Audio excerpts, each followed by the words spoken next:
comment ça se passe quand quelqu'un arrive? Vous lui donnez de la doc à lire, Oui, tout à fait. Oui, la première étape, c'est de lui permettre déjà, c'est de l'installer dans l'équipe, dans les locaux, matériellement, hein, physiquement, puis aussi de lui faire découvrir petit à petit le projet d'un centre social, le projet du centre social. Toute cette phase Il a un bureau, le stagiaire? Tout à fait, tout à fait. Si on peut, un ordinateur. On essaye de vraiment l'intégrer du mieux que nous pouvons à l'équipe, puisqu'on va lui demander une mission importante. Il vous a remis des documents le premier jour? Si le projet de service, le projet éducatif, le projet pédagogique, et surtout le projet de service en fait, vu que dedans il y avait l'objectif aussi politique de l'élu à la jeunesse. Quand ils arrivent, nous, on lui présente toutes les orientations de la structure, les orientations pour l'année en cours et l'année à venir, qui ont été décidées en assemblée générale, afin qu'il puisse partager le projet global de la structure. Donc on lui donne tous les rapports d'assemblée générale, ainsi que le budget prévisionnel global et celui qui va concerner son secteur d'activité. Je donne le projet social qui est un peu gros pavé, mais je te donne d'abord, on consacre une journée à la lecture du projet social, puis voir un petit peu quelles sont nos orientations, les objectifs, etc. Ensuite, par rapport au projet qu'il a développé, on lui demande, dans un premier temps, qu'il fasse seul une analyse du passé, du secteur qu'il concerne, qui est après recentré avec la totalité de l'équipe, et on lui donne les objectifs à atteindre, c'est-à-dire ce qu'on attend au final. Moi, ce qui me semble important, c'est vraiment qu'il puisse à la fois savoir qui sont les gens avec qui il pourra travailler en partenaire direct, et en même temps découvrir les autres services avec lesquels il sera amené à travailler.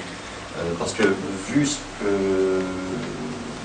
est amené à faire, et ce qu'il sera encore amené à faire pendant toute cette année, oui, il va travailler avec des agents du service des sports, mais il va travailler avec un service enfance, il l'a déjà fait, avec un service jeunesse, avec un service communication. Il est amené à travailler avec 4, 5 services différents, avec des gens qui travaillent au niveau de la vie associative. Donc c'est monstrueux, quelque part.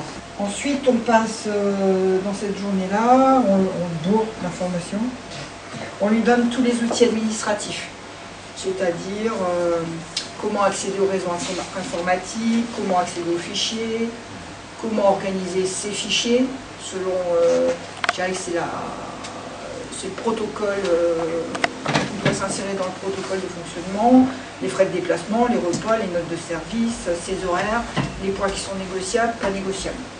Et puis alors, il y a un moment important, parce que quand ils ont passé une journée dans chaque secteur, c'est l'étude des personnalités des référents de secteur, parce qu'on est tous différents, et le stagiaire, qui a une vingtaine d'années, est un peu perturbé avec toutes ces personnalités plus ou moins fortes, les rapports entre chaque membre de l'équipe, parce que c'est une équipe qui est en place depuis une quinzaine d'années, et avec comme dans une famille, quoi, avec des modes de communication visuels, oraux.